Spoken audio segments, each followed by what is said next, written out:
오늘 본문의 51절에 나오는 예수와 함께 있던 자 중의 하나, 예수와 함께 있던 자 중에 하나, 아마도 예수님 제자일 것입니다. 그런데 이 사람을 오늘 마태복음은 그가 정확히 누구인지 그 이름을 소개하고 있지는 않습니다. 하지만 누가복음에는 바로 이 제자가 이 베드로라고 밝히 알려주고 있습니다. 우리가 칼로 사람을 치는 데는 베드로처럼 다 명분이 있습니다. 지키기 위해서이고 또한 더 이상 물러설 수 없는 지경이기 때문에 칼을 뽑는 것이겠지요. 하지만 보다 근본적인 원인은 자기는 순환을 당하거나 혹은 희생하기가 싫다라는 것입니다. 손해보기가 싫은 것입니다. 이에 반하여 내 칼을 도로 칼집에 꽂으라 라고 하신 예수님의 말씀은 지금 상대방이 들고 있는 검과 몽치 이런 것들에 당신의 생명을 내어 맡기면서 하신 말씀입니다. 그러기에 칼을 도로 칼에 꽂는 것은 참는 것을 말하는 것이고, 이 참음은 너는 순환을 각오해야 한다, 희생을 각오해야 한다 라고 하는 말씀입니다.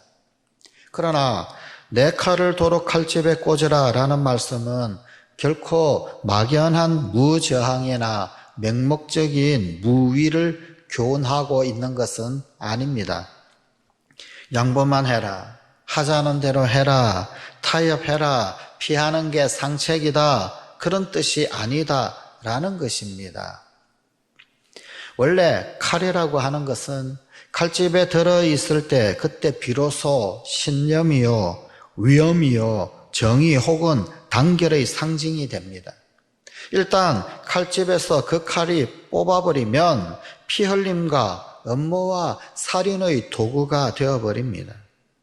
실은 상대방의 모욕과 업무에도 불구하고 자신을 헛떨어뜨리지 아니하고 칼을 가지고도 종래 그 칼을 뽑지 않는 것, 그것은 정말 강한 자만이 할 수 있는 그런 태도입니다.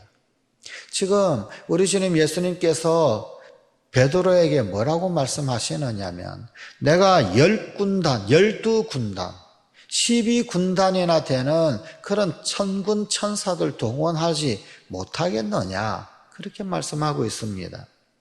여러분, 한 군단만 있어도 어마어마한 병력일 것입니다. 그런데 우리 주님 예수님께는 이미 12군단이 있더라는 겁니다. 그러나 그럼에도 불구하고 그것을 사용하지 않는 것입니다. 그래서 이 칼을 뽑지 않으면 사실은 무저항, 맹목적인 무위, 양보만 해라, 타협해라, 그런 뜻이 아닙니다. 정말 강력한 주님이, 정말 강한 자가 할 수 있는 그런 인내요, 참음의 태도였습니다.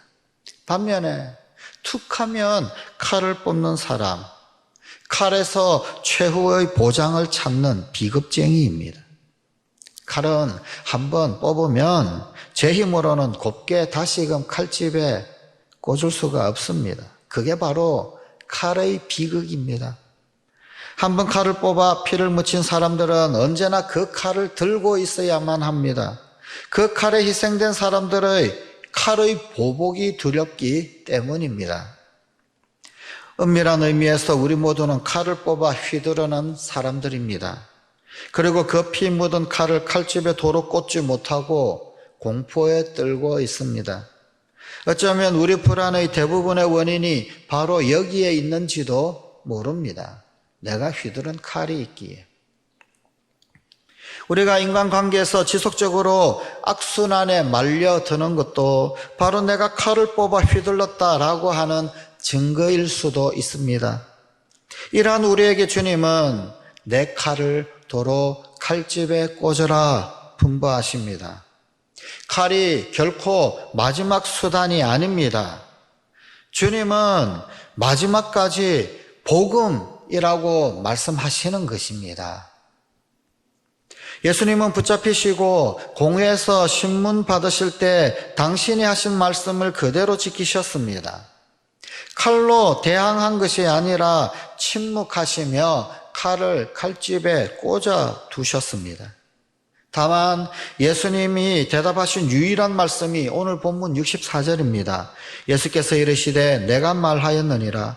그러나 내가 너희에게 이르노니 이후에 인자가 권능의 우편에 앉아 있는 것과 하늘 구름을 타고 오는 것을 너희가 보리라 하시니, 주님의 이 말씀을 한마디로 요약한다면 그러나 이후에는 보리라, 그러나 이후에는 보리라 라는 말씀입니다.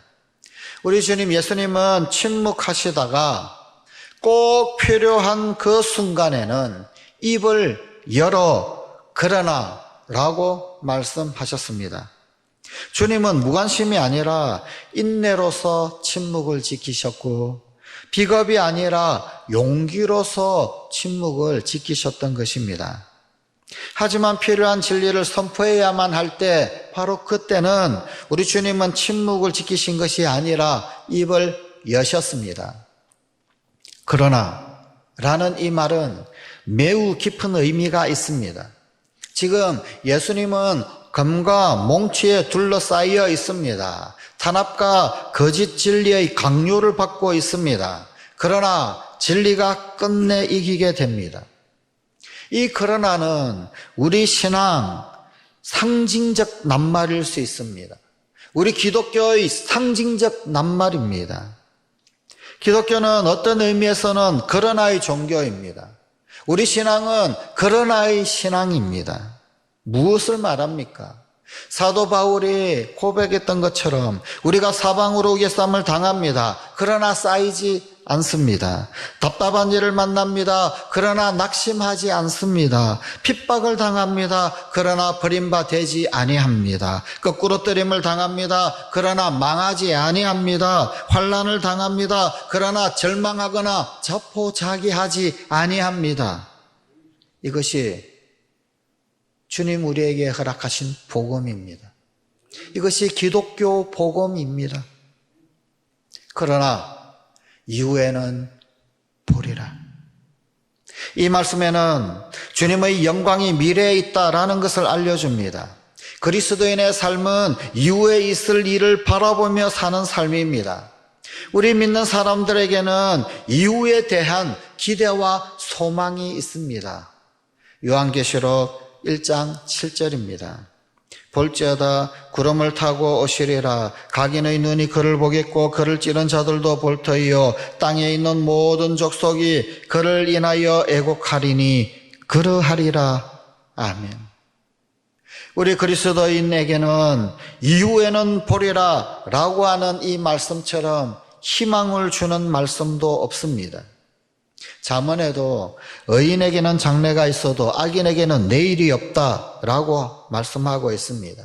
내일이 없는 사람, 그 사람의 운명처럼 비극적인 것은 없습니다. 우리는 주님 다시 오심을 기다립니다. 드디어 주님 다시 땅에 오실 때, 강림하실 그때 모든 죄의 권세가 종말을 고할 것입니다. 어두움의 세력이 더 이상 이 세상을 주관하지 못하게 될 것입니다. 그때는 세상의 모든 제도나 기구는 헛될 것입니다. 오직 하나님만이 위대하십니다. 하나님 외에는 아무것도 아닙니다. 예수 그리스도는 만유의 주님이십니다. 그러므로 우리는 그분의 성호에만 영광을 올려드립니다. 이것이 우리가 칼을 휘두르지 않고 칼집에 꽂아 둘 수 있는 이유입니다. 기도하십시다.